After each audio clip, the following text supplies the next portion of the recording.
Bismillahirrahmanirrahim. Assalamualaikum warahmatullahi wabarakatuh. Wassalatu wassalamu ala anbiya'i wal mursalin. Amma ba'du. Bapak Ibu sekalian, hari ini kita akan berdiskusi terkait konsep profesi perencana keuangan ya, bersama saya Wisudanto, dosen Fakultas Ekonomi dan Bisnis, konsentrasinya manajemen keuangan. Bapak Ibu sekalian, kita tahu ada beberapa macam ya yang terkait dengan profesi perencana keuangan, dan sebagian ada juga Bapak Ibu yang belum mengenal terkait dengan profesi perencana keuangan. Oleh karena itu, hari ini kita akan diskusi meliputi 9 area yang sebagai pengantar, di antara adanya definisi perencana keuangan, kemudian hingga praktek perencana keuangan, realisasinya itu bagaimana begitu ya di dalam dunia kerja. Karena yang namanya laporan keuangan itu perencana keuangan itu tidak lepas dari bagaimana merencanakan kebutuhan klien. Selanjutnya kita akan berdiskusi terkait KKNI Perpres 08 2012. Di dalam KKNI Perpres 08 2012 itu ada pembagian jenjang pendidikan formal ya. Jadi kalau Bapak Ibu sekalian dan adik-adik tahu kalau studi di Universitas Airlangga pasti ada melalui sekolah menengah umum, sekolah kejuruan gitu ya. Nanti masuk S1, S2, kemudian S3. Sedangkan di dalam KKNI Perpres itu terbagi menjadi 9 area ya, begitu. Di sana diterjemahkan tentang pendidikan sekolah menengah, dari sekolah menengah kejuruan hingga super spesialis gitu. Sedangkan jenjang pendidikan non formal, informal, pelatihan dan pengalaman yang ada di dalam KKNI Perpres 08 2012 itu menyatakan bahwa ke profesi terkait dengan perencana keuangan itu mulai ada di KKNI 7. Jadi kalau misalnya adik-adik setelah menempuh pendidikan S1 bisa memperdalam terkait profesi perencana keuangan ini. Evaluasi perencanaan keuangan ya berevolusi mulai tahun 1969 di USA Chicago, kemudian dia berevolusi menjadi IAFP tahun 1970, kemudian tahun 1971 ada College for Financial Planning ya, kemudian baru setelah 1971 menjadi Certified Financial Planner. Sedangkan di Indonesia sendiri itu masuk mulai tahun 2007 ya, ada CFP, kemudian Agustus tahun 2009 karena kita sudah punya BNSP ya, Badan Nasional Sertifikasi dan Pendidikan begitu. Jadi LSP.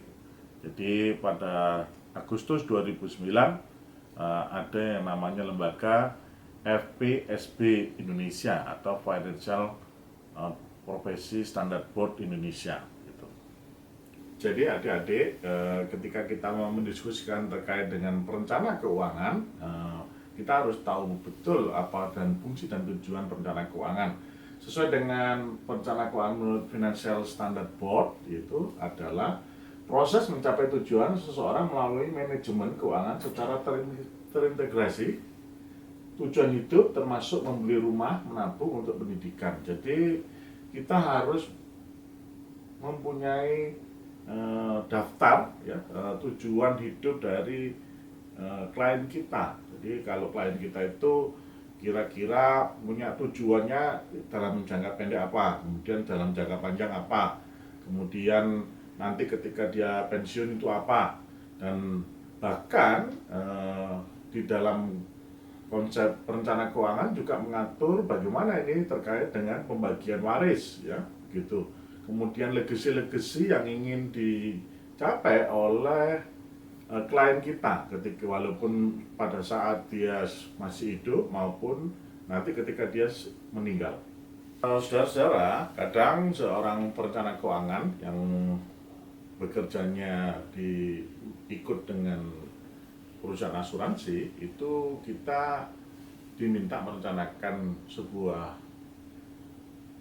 siklus kehidupan seseorang yang diproteksi dengan banyak hal ya, terkait asuransinya, tapi itu masuk ke dalam kebutuhan khusus yang disebut perencanaan keuangan kebutuhan khusus.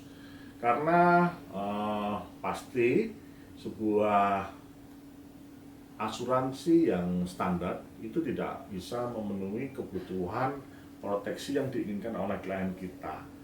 Mungkin dalam benak saudara-saudara, kalau seorang perencana keuangan itu harus bisa membuat produk yang betul-betul dibutuhkan. Yang tidak dibutuhkan karena kalau asuransi yang ditawarkan secara umum itu semua diberikan atau produknya secara general.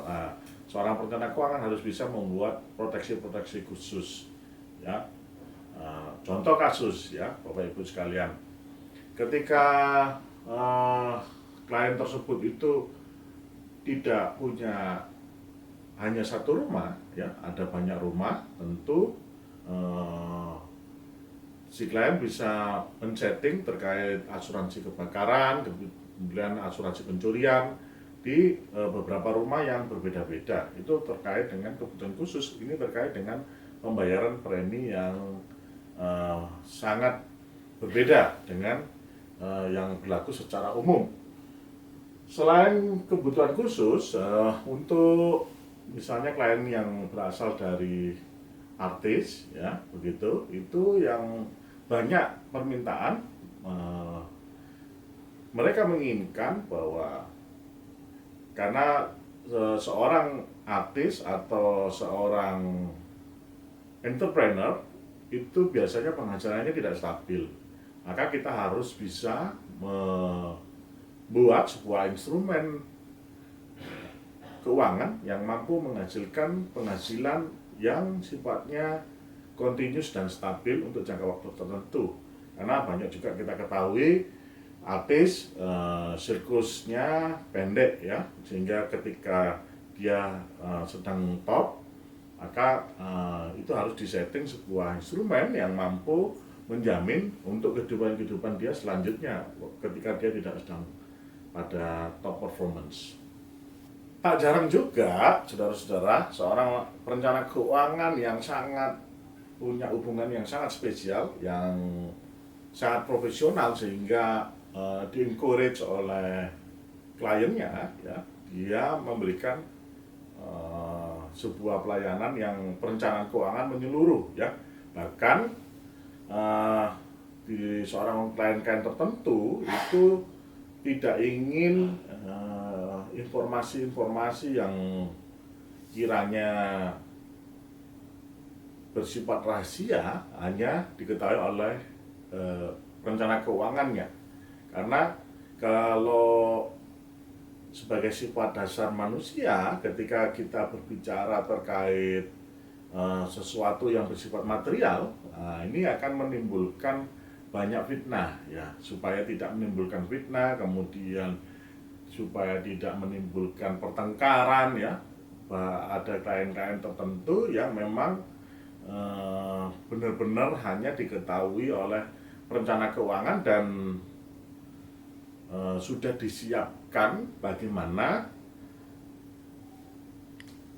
terkait material keduniaan tersebut bisa ditransfer kepada orang yang dikehendakinya.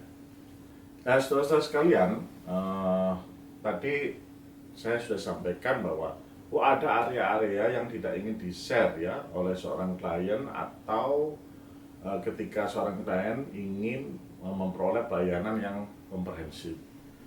Area-area apa saja itu? Ya, pertama adalah tax planning, ya. Tax planning ini berbeda dengan tax shield, ya, begitu.